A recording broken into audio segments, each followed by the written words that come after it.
You know what else could go in any number of directions? Welcome to Pixel It. The podcast. It's we're here. Hey everybody. Sam's here again. Because Phil had a baby still, and you think I was only going to give him 1 week of paternity leave? You're wrong. I'm not that kind of meanie. So Phil's going to be out for a bit. Sam's here. We're still talking about World of Warcraft Rise the book of the Horde. Yeah, book club later. He better read it so you can understand what we went through as we read this book. Oh boy, I never know how mean I'm supposed to be. I was having a time reading this book. I was having a tough time too, because it just goes places. Yeah. So if you didn't listen to the first episode for whatever reason, we're reading World of Warcraft Rise of the Horde, and in the first episode we talked about a bunch of things, including how to write a character that doesn't actually want to do anything but passively judge everybody. Oh boy, does that get worse.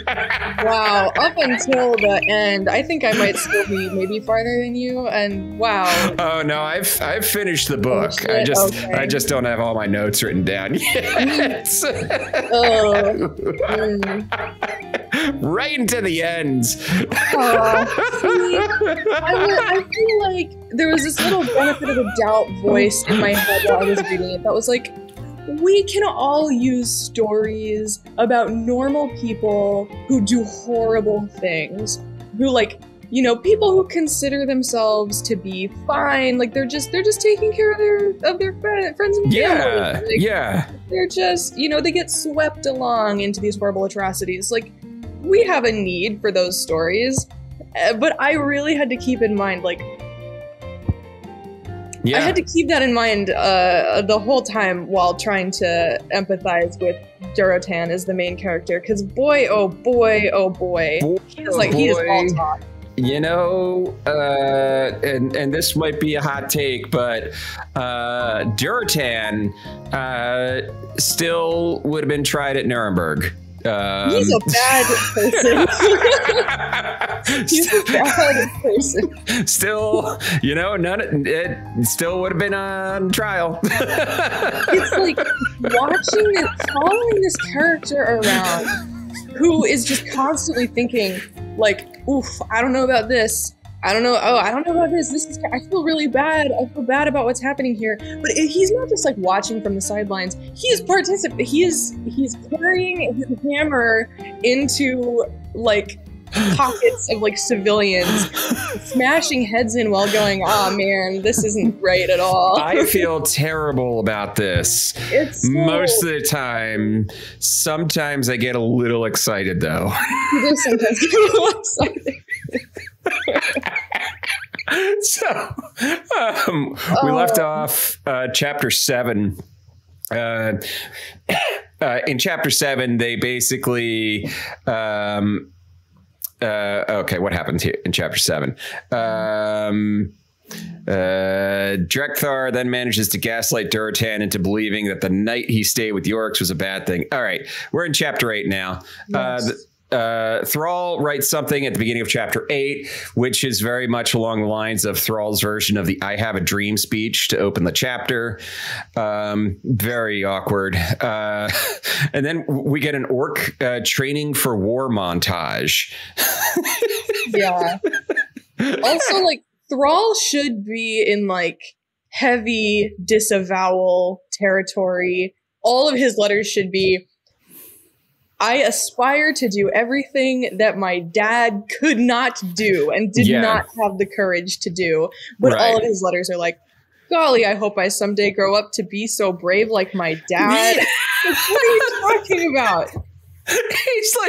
He's like those people who are like, you know, you shouldn't judge Christopher Columbus for his decisions. You're taking the wrong lesson from this. Oh, my dad was brave for thinking bad thoughts while he killed civilians. Yeah. He's a brave boy. Draka, who is Mrs. I have a bad feeling about this, but what are you going to do? Draka is Durotan's wife, and she's like, it's a bummer that we're not leaving in peaceful times, but what are you going to do about it? She has an even worse feeling than her husband, but she's a woman. She's a woman. It doesn't really matter what she thinks.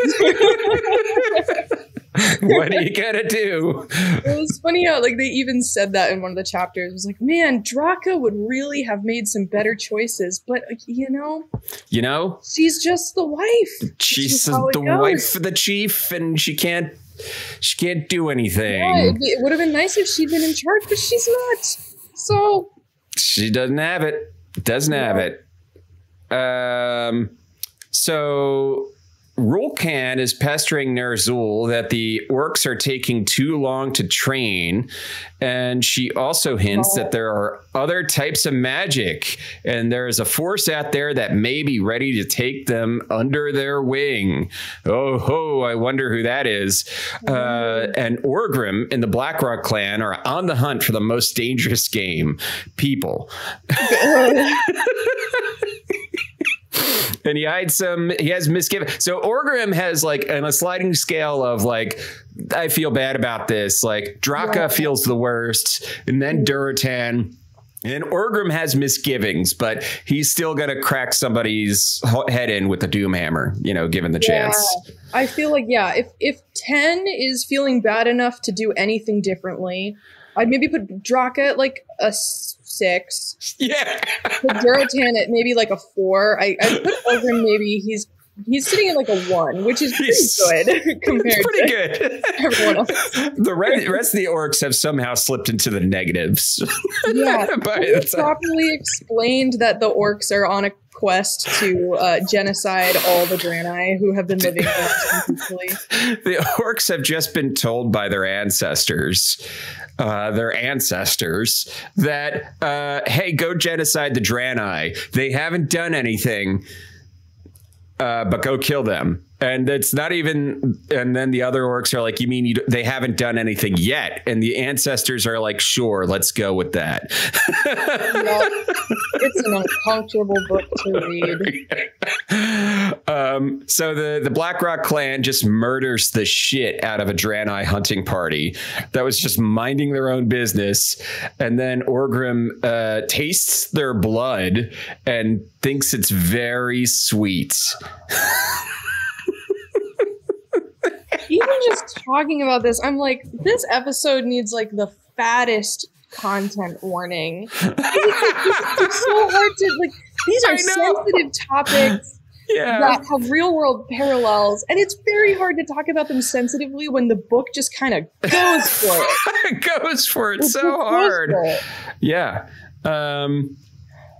Kill Jaden appears to Ner'zhul in the wake of the slaughter for the first time and tells him, good job. And we get to chapter 9, and Thrall recants out how everyone in the future is really bummed out by the past because they went and committed some war crimes. Yeah. And now the Draenei don't like them anymore. Draenei don't like them anymore. Yeah, for good reason. Restylon tells Velen that there's been another attack, and Velen is like, yeah, saw that one. Yeah. It sucks, right? I know everything. Velen, the most worthless prophet ever. Yeah. Meanwhile, Kure seems to be dying, so I guess using the spaceship is out. Velen says he's going to the spaceship, but it's that's the mountain. The Orcs mountain is also a spaceship to check on Kure, which may antagonize the Orcs, but he doesn't care. He needs to do it because he was told to make allies with our species. And I was like, hold up, you've been here for 200 fucking years, Velen, and you didn't like make allies with the Orcs over that time. You just like were over there in the shadows. Not victim blaming at all, but you could have been a little bit faster.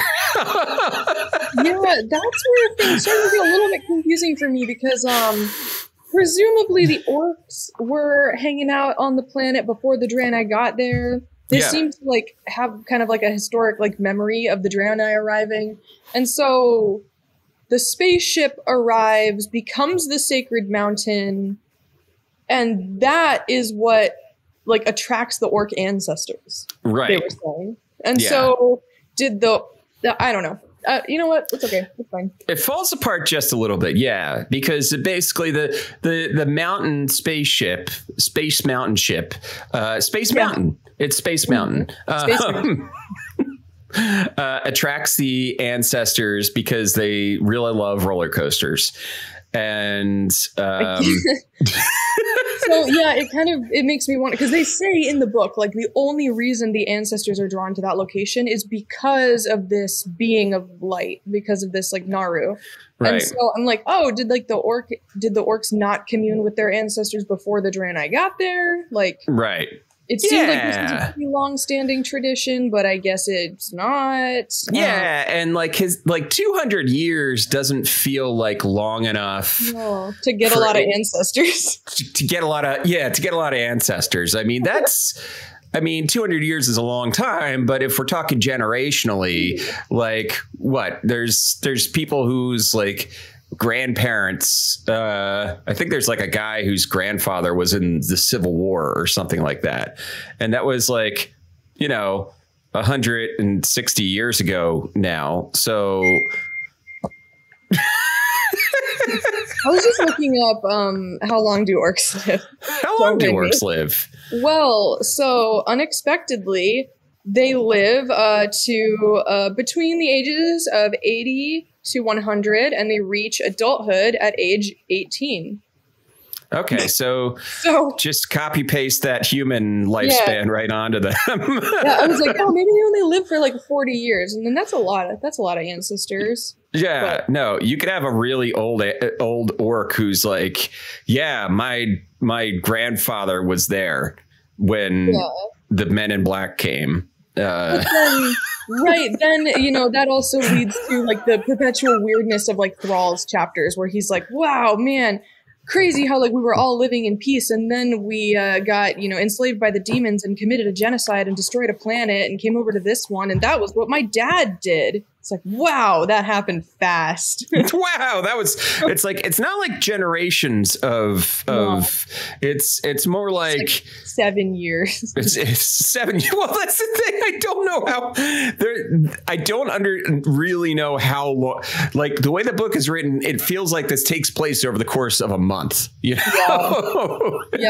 This is definitely the problem with like World of Warcraft wanting to do the comic books thing. It's like, if you like comic books lore, you will enjoy World of Warcraft lore, because they just go wild with it, but they want to keep the same characters around for the entire thing. Yeah. So it's just like basically a story of like 20 people running around watching these cataclysmic events taking place over and over and over and over again. Yeah.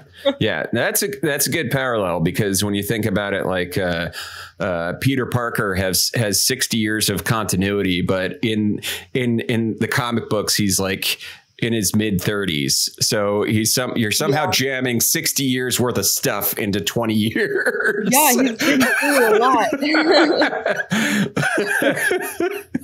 World of Warcraft's the same way. So continuing on, Anyway, Ner'zhul really likes meeting with Kil'jaeden. He's slightly weirded out by the fact that his wife has suddenly stopped talking to him or appearing to him, his dead wife, but it's probably fine. Everything's probably fine. A Draenei courier arrives, is killed, and the message is given to Ner'zhul, and it's a letter from Velen imploring the orcs to chill the fuck out. Because why are they doing this? Anyway, I'm Velen, and I'm going to go visit the mountain. I'm just going to use this human person, or this living Draenei person, as an expendable commodity to deliver a message written on paper. It's so the way they treat life in this book is like very disposable. Very you really disposable. feel that kill 100 boars philosophy very true into the writing of this book. You got to get into the basement and kill all the rats. Gul'dan says Velen is arrogant for wanting to violate Oshagun. Kil'jaeden agrees. Ner'zhul is angry about the idea of killing unarmed people, but also says this trespass won't go unpunished. And he sends a message to Durotan to deal with it, as the Frostwolf clan lives closest to the mountain. Chapter 10, Thrall frames the upcoming incident that gets talked about in this chapter as one where Durotan retained his honor. So he sure did that, I guess. It depends on your definition of honor. Draka tells Durotan that she doesn't trust Ner'zhul, but Durotan is like, but I'm just following orders. He takes Draka's point, but says he's not going to shirk his duty. Restylon tells Velen that the courier got killed, and Velen was like, yes, I know, I am a prophet, for the second time in 2 chapters. Stop telling me things. I know it already. I already knew it. Why are you telling talk to me? And Restylon's like, I don't know why I fucking talk to you, man. You've been a piece of shit for like 200 years now. Anyway, so they also sent a letter back to the Draenei. We will meet, but we guarantee nothing. Durotan and Drekthar and others go to the sacred spaceship mountain. And Durotan has misgivings, but Drekthar is like, they are evil because some ghost lady told us. They meet up with Velen, and Velen tries to explain why the mountain is important to the Draenei as well, and Drekthar loses his shit. And then all the other orcs do as well. And they're like, it's a sacred mountain for us, but not for you. And the situation gets tense. And Velen's like, well, it's not sacred. It's a spaceship. This is where I think that if there was going to be any room to make this a semi-justifiable conflict, I don't know, just write this scene better. Velen a little bit more of a condescending asshole. He's, the hundreds or thousands of years old. I feel like if he is super condescending in the way he talks to the orcs, like I could see that riling these guys up, and him coming to their sacred site and being like, you think your ancestors are, really we did that. Really, you should thank us. What you think is happening, this really important sacred site, like that's not what's happening. It's a spaceship. It's our spaceship. It reminds me of those people on Twitter who are like, your dog doesn't actually love you. It's just a chemical reaction in the brain. And I'm like, go fuck yourself. If Velen was like that Twitter guy. That would be, I feel like that would have been, it still obviously would not justify what happens. But, I feel like, you want to see this conflict between these two, fantasy races that ends up, spiraling out into a very long war. Like, they're still on, opposite sides. The Draenei and the orcs are still on opposite sides of this war in World of Warcraft when Thrall is writing all of his lovely, nice notes about how he wishes we could all get along. Orcs and Draenei are still going at each other. Yeah. That's wild.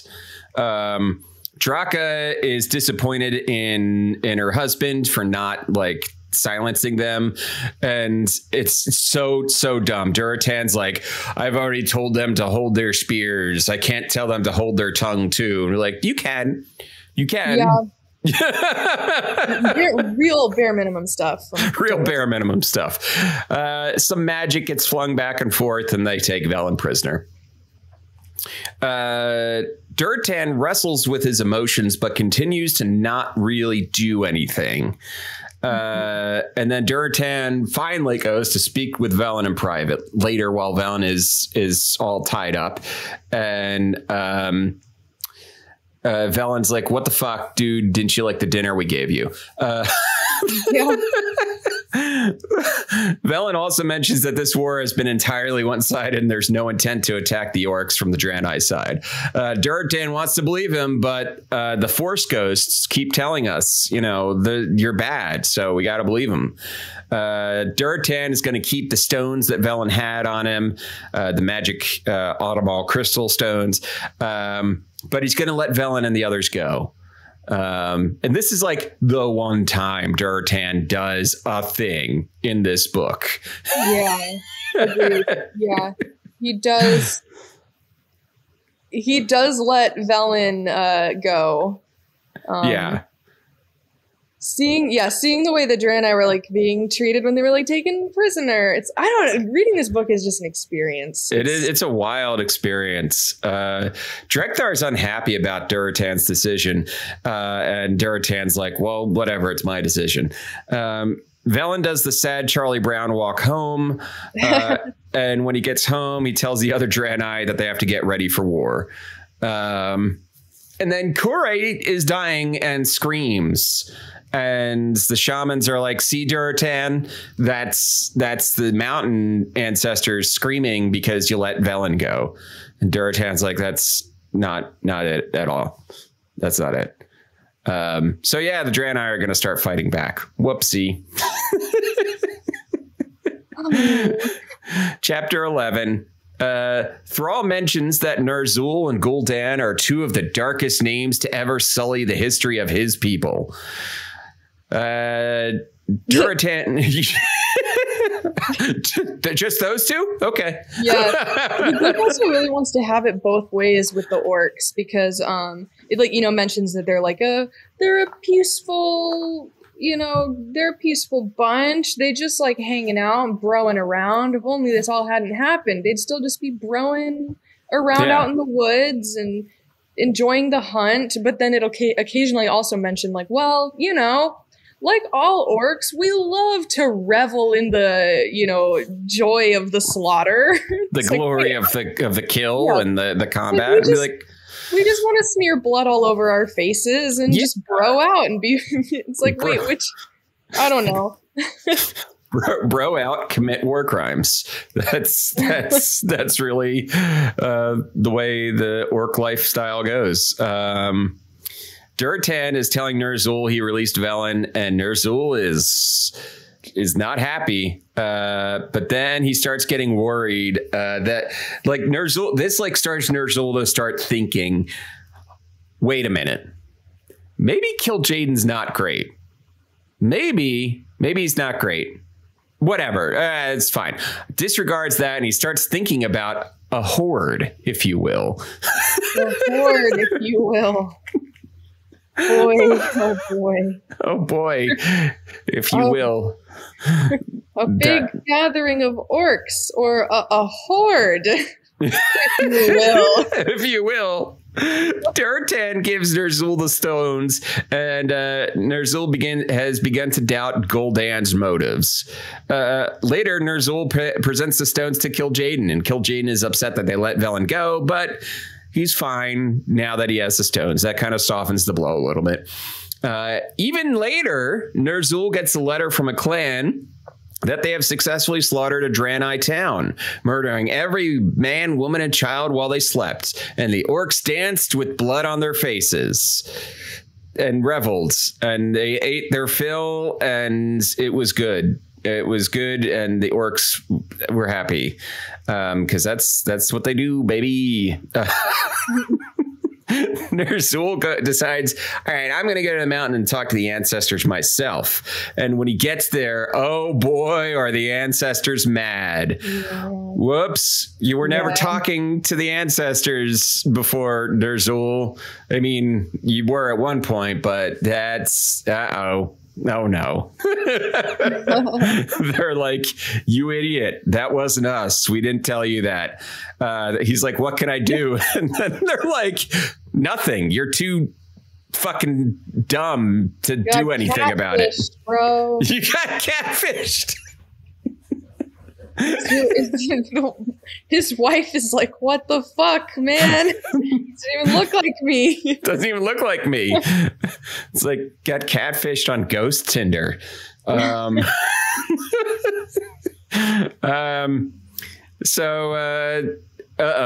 Gul'dan has followed Ner'zhul and he sees what happens and he's going to tell Kil'jaeden that Ner'zhul isn't a Kil'jaeden stan anymore. Chapter 12 opens with another Thrall segment where he goes, sometimes the wise man is a fool. Thanks, Thrall. Yep. Good input. Good input, Thrall. Thank you. On the way back home, Kil'jaeden appears before Ner'zhul. Gul'dan has ratted him out, and Ner'zhul rebels against Kil'jaeden for like a hot second. And then Kil'jaeden's like, maybe you can regain my favor. And Ner'zhul refuses, but Kil'jaeden lets him live because plot armor, I guess. And Gul'dan is now in charge because reasons. He's the baddest guy. He's the baddest guy. Meanwhile, the Frostwolves get fucked up by a Draenei party because the Draenei are fighting back now. The shamans have been cut off from their magic. Durotan nearly dies, but Restylon recognizes him and tells him that tells the Draenei to fall back, and then tells Durotan, now we're even, because Durotan had let Velen go. Durotan's furious, and Drexthar says he can't even feel the elements anymore. And Durotan's going to go confront Ner'zhul. And then chapter 13, Thrall opens up with he's like, hey, how could they not see that they had the wool over their eyes? I don't know, Thrall, you're the one talking to them. Like, aren't you asking these people the questions? I don't know. Gul'dan and Blackhand meet in the cover of night. He gives Blackhand a plan on what they're going to do next. They're going to unite the clans with an elected council. Behind that council will be a deep state that they will set up. Yeah. To include. Also felt a little unnecessary. Like, this book definitely suffers a lot from, like, no weight is placed on any moment. Every single moment passes with the exact same pace, with the exact same tone. Yeah. It all just feels like a parade of events that no one cares that much about. Yep. And man, if they'd just like sliced out some of these bits, take out the Shadow Council, take out everything that Thrall has ever said, and like just really focus on some of these moments so I don't just feel like I'm reading one of my history textbooks. Right. It's like, yeah, that's a scene that happened. All right. There we go. And yeah, the Shadow Council is like, why do we need the Shadow Council? The orcs seem pretty in on this without an extra layer. Yeah, they're facing no pushback at any point. Not even from the people who don't like them. The people who don't like them are not even making an effort. No. No. Yeah, I don't know what they're so worried about. It's like these two guys are not that excited about what we're doing, but they're still gonna charge into battle with us. Yeah, they're still gonna do it. Yeah. So the deep the Shadow Council will include Gul'dan and Blackhand, and also shamans will be called warlocks now for the sake of their new powers. Durotan calls a bunch of orcs together to talk to them about the shamans not feeling the elements anymore, but also Gul'dan and Ner'zhul are there to talk about the new magic. This entire scene makes no fucking sense. I want to know why you think that. Because it was like Durotan was the one who's like, yeah, everybody get together. We're going to talk about the fact that the magic's fucked up. And then Gul'dan and Ner'zhul are like, but we're here also, and we have a demonstration for you. And they're like, but I thought Durotan was the one who called everybody together. How is it they just like stole the scene from him somehow? I have no memory of how that all happened. So they're like, let's go march down to the tents and show the warlock powers off. And we're like, so wait, you guys knew that he was going to call a meeting? Basically, they go down to the Koshard Festival field where it's going to be held for a demonstration of the new magic. After Durotan's like, we got no magic. And the Black Rock Warlocks are there, and they use their new magic. They commit a war crime by using magic on a bunch of Draenei prisoners. Real bad magic, just straight up torture magic. Yeah, torture magic. They summon little demons, and the little demons suck life out of them. Durotan is having more thoughts about, hey, this is bad, but, isn't going to do anything. He needs more info. Yeah, he's going to wait and see. He's going to wait and see. Like, I'm going to keep my eye on this. He's doing the Elon Musk interesting response right now. God.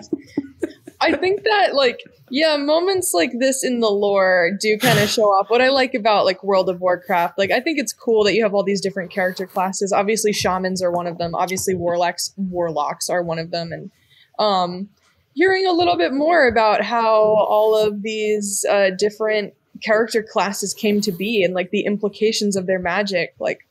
I love the color that adds to the world. Yeah. Color's always good. Yeah.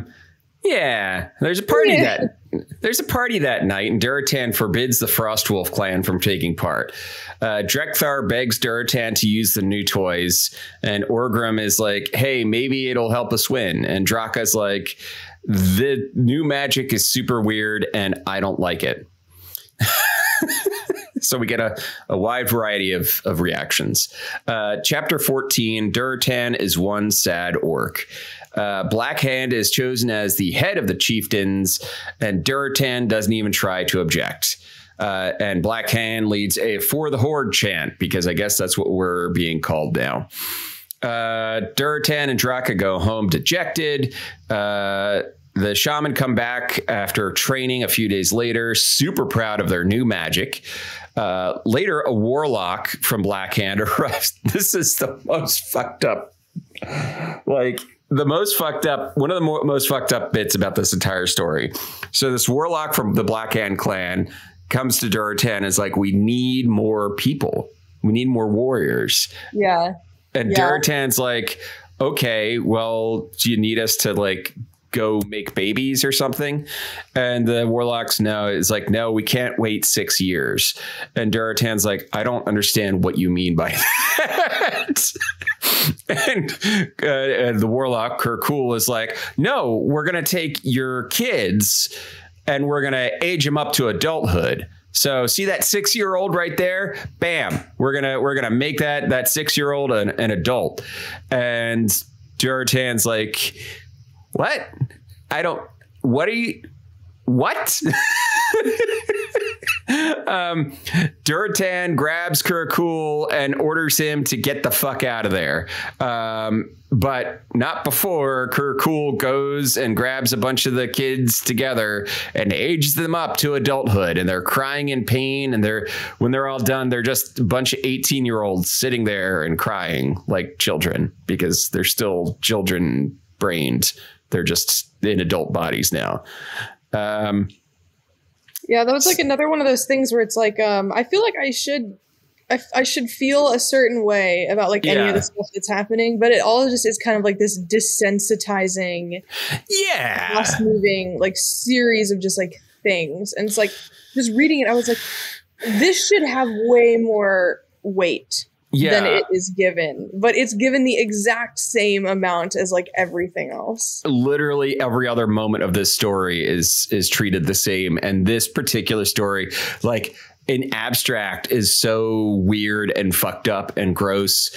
But at the same time, yes, it's written in a way where I also don't care enough. No, it's like I should care so much about all of this, but I'm just kind of throwing up my hands the whole time. Like, they did that, I guess. No Game of Thrones over here. Durotan gets a letter that's unsigned, but the handwriting is clearly from Orgrim, and it's a warning that he's being watched, and they're going to send a task out to him that he must complete. The next day, a rider comes with another letter. It's from Blackhand, and it's ordering Durotan and the Frostwolf to join a raiding party on the Draenei city nearby. The courier waits for him to give an answer, and Durotan abides. The war party meets at the Frostwolf camp and continues into the forest, and Durotan unfortunately remembers the exact route to the city. He's like, god damn me and my perfect recall. Yeah, dude, this like perfect example of like Durotan could stop this in its tracks. Like they're all trusting him to remember how to get them into the city, and he could just be like, I forgot. I forgot. That's all he has to say. I forgot. Whoops. No. And it's like, even with the forest as overgrown as it's been in the years since, he still remembered. Yep. They give him the writer gives him so many outs. Like, oh, his memory's just too good. Curse his perfect memory. Curse him. Why does he have to keep going, putting one foot in front of another? And it's like the first time we really get like, if this is something like, if there had been a consistent character trait of like, Durotan has two things, a perfect memory and an inability to lie. Had that been like established forever, then I would have been like, okay, I understand. Like, but we don't get told that he has a perfect memory until this scene. So he's going along with it, and Orgrim's like, "Oh, buddy, I hope you've forgotten, like I have." And Durotan's like, "Sorry, pal. Curse my perfect memory." And then Durotan finds the green stone that was hidden in the forest. And he's like, my perfect memory is telling me the words. I remember the words, Restylons. I remember all the words. The closest thing to any resistance we get from him is he's like, hopefully the stone won't recognize my accent. It's like, just say the words wrong. Just say the words wrong, buddy. He's like, I hope that curses. And then it worked. Oh well, the portal opens. What I said earlier was it's valuable to have stories about people who think they're doing good things swept up in something horrible. The book wants you to think that this is a good person. Yes. Is the problem. They want you, they have a special contrived narrator to interrupt every single chapter to remind you that Durotan is the good guy. He's the good guy, by the way. Don't forget. So the last chapter we'll cover for today is chapter 15. Thrall talks about how Drekthar talks about how bad shit got in Telmore, the Draenei city. So the Draenei were not prepared for an attack. Why would they be? Their city is fucking invisible. Oh my god. Durotan duels with Restylon. So Restylon pulls Durotan off his wolf.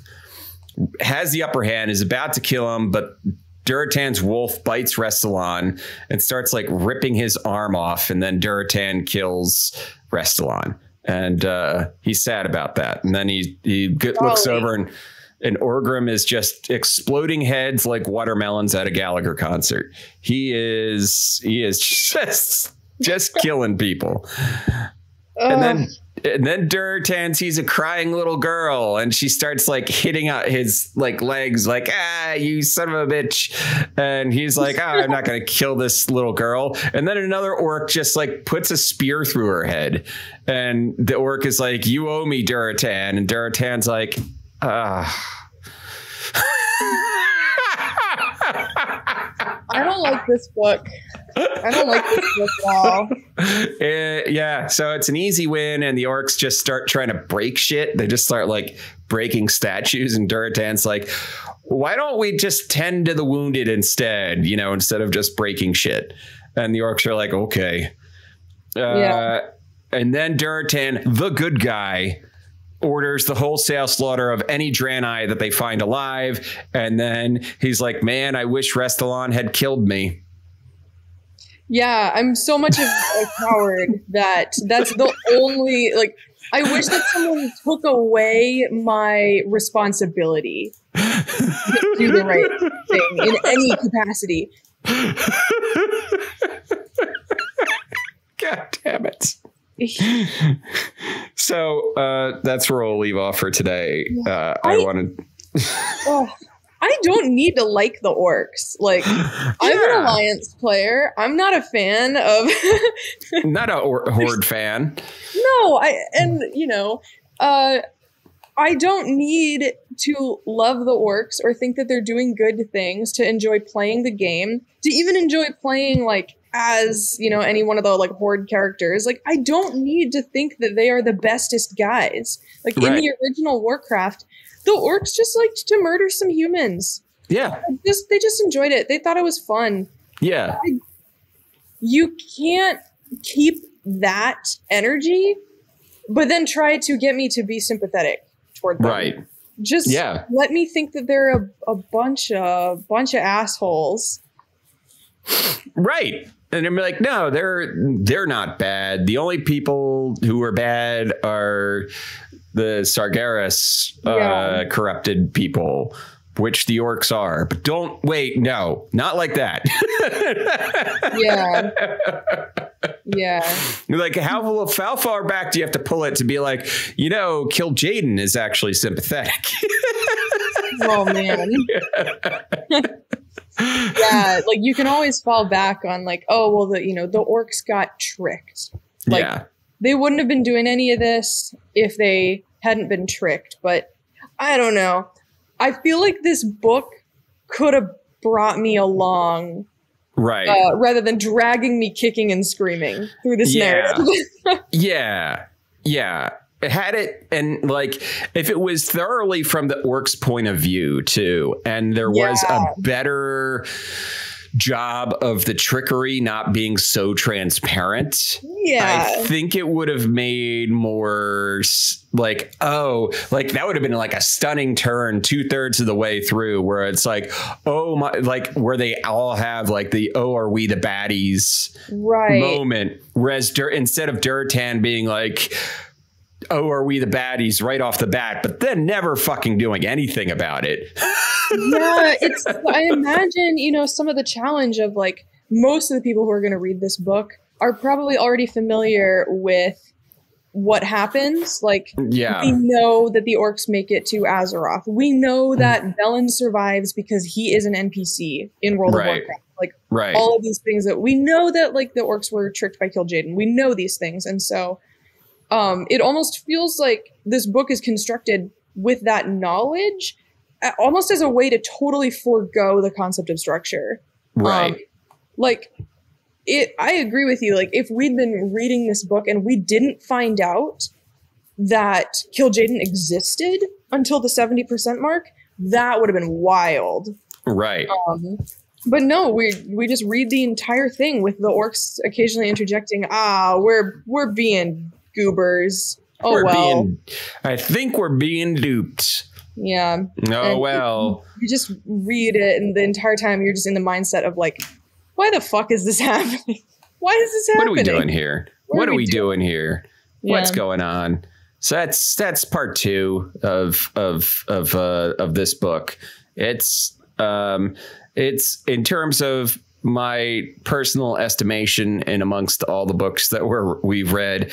I mean, I've finished it, and we'll get into it more when we wrap up in part 3. But it like started mid. Like most books kind of like start in that vague middle area of the list, you know, there's just a big cluster of books, and it's slowly like after I finished reading it, it just plummeted right out of that mid. It's in the bottom of the list now. Not the worst book, but it's in that bottom section of the list. Cause there's been some worse stuff that we've read that ironically were better structured, just worse in terms of like just bad stories. Yeah. So I don't know. Maybe one day we'll get into that. We'll do that. But who knows? Like this could, in some ways, just be a flaw in trying to translate Warcraft lore into a book, because it is like comics. Like part of the joy of reading comics is experiencing this really phenomenal artwork and interacting with the expressions and the physicality. Sure. And same with Warcraft. Like when you're playing World of Warcraft, experiencing the lore as like little tidbits, you just get dropped these little like just nuggets of like, wait, whoa, you guys did what? Okay, anyway, I'm gonna go do this quest. Like, oh, hang on, this happened when? But when you're just reading it in book form, you just get the full exposure to how bonkers Warcraft lore is. Absolutely bonkers. And so this, some of this story is, did you watch the Warcraft movie? I have not, but of course I did. Of course you did. Of course I did. Yeah, that's actually like not canon. The Warcraft movie. Yeah. But I feel like didn't the Warcraft movie pull from some of this time period? Yeah. A good example is Orgrim. Orgrim in the Warcraft movie is Thrall's like second in command. He's like a frost wolf. Oh, gotcha. Yeah, so it's like they stuff gets changed. Shuffled stuff around a little bit. Don't even try to keep track of all this. Oh God. Yeah, no, I get it. We're also reading recording some episodes for a Warhammer so a Warhammer 40K book, which is basically like Warhammer is like Warcraft is like Warhammer stuff, just like diluted a little bit. It's like a lot of the same vibes, but just like, you know, it's Warhammer 40K is there's just too much. I've read 3 Warhammer 40K books at this point, and I still have no idea half the shit that's happening in this universe. I keep thinking of like who's listening to this podcast and like, are you following along? I'm sorry, no. It's hard to. It's hard. There's a lot. There's a lot going on. All right. Well. Okay. That's the book. So we always get into one segment at the end, and I have a feeling I know your answer. Yeah. But I'm going to ask you, what are you playing? The answer is the same, and it's HOTS. You're getting in that HOTS. I just play HOTS. I really like Heroes of the Storm. Everyone should go download it. Try to convince Microsoft, Blizzard, Activision, whoever owns who anymore. Try to convince them to not turn the servers down, because I'll miss it. Yeah. Well, if as of recording, the FTC has filed another thing to stop that merger. By the time this episode goes live, I'm sure we'll have known the answer for a bit. But yeah, true. And if you want more, like interactions with the weirdness that is Warcraft, HOTS has you covered. There's a lot of orcs. hanging around, committing violence. Yeah, they do that. They're good at that. So I started playing The Lies of P, which is the Pinocchio themed Souls-like game. Okay. It's interesting. It's also a little weird in that you can tell that it's like not a ton of budget was necessarily spent on translation. Like the translation's fine, but then like when you open up the game, it says now shader loading. And I was like, all right, well, that doesn't sound right to to my ear. Maybe shader now loading would work, but now shader loading, just little stuff like that is just everywhere in the game. But yeah, it's also, I like it, but it's also not quite linear. It's too linear for me for a Souls-like. So yeah. The Lies of P is exactly what I would call like a grimdark Pinocchio.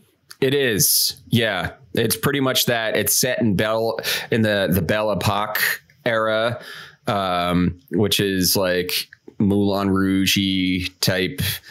Yeah. It's grimdark Pinocchio post him becoming a real boy, kind of, sort of. And part of it is like you have to sometimes lie to not get killed or something. I don't know. And that is the thing that separates Pinocchio from every other puppet, is that he is the only one who's able to lie. Because it's also very much, they took I Am Robot and turned it into a Pinocchio story, because all the other puppets have to follow it's like the 4 laws of puppetry. Wow.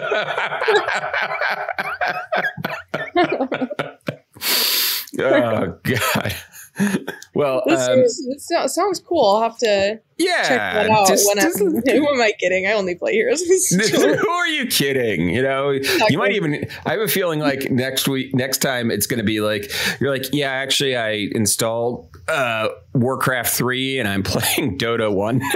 Oh man. Well, I mean, this has me excited because I've got, my dog's excited about something. I'm excited about, I've got like another Heroes of the Storm video coming up, and I'm hoping to do another World of Warcraft video, funnily enough, about how difficult it is to have an ongoing narrative in an MMO that lasts over 20 years. And so yeah, this has been a very like exhilarating little part of my research. is reading. What's funny is also, by the way, I'll see like these lists of people recommending Warcraft books, and we're like, yeah, go read these Warcraft books. And I was like, I haven't seen this book appear on those lists. There are definitely some good stories in the Warcraft universe. Yeah. And probably things that are more focused. Yeah. Well, yeah, I don't know that this one would have translated very well. Yeah. No matter what. Probably just shouldn't have been adapted. Fanfic writers, give it a try. Send it over. Come on, fanfic. That's something that Phil and I have always talked about doing, is if we ever got to a point where we did 2 episodes a week, we would do an episode on Wednesday. And that is like our regular stuff. And then Friday would be Fanfic Friday. That would be awesome. That would be so fun. And we would just pick a fanfic story that's like an adaptation of a game, a fanfic about a game or whatever, and just talk about it.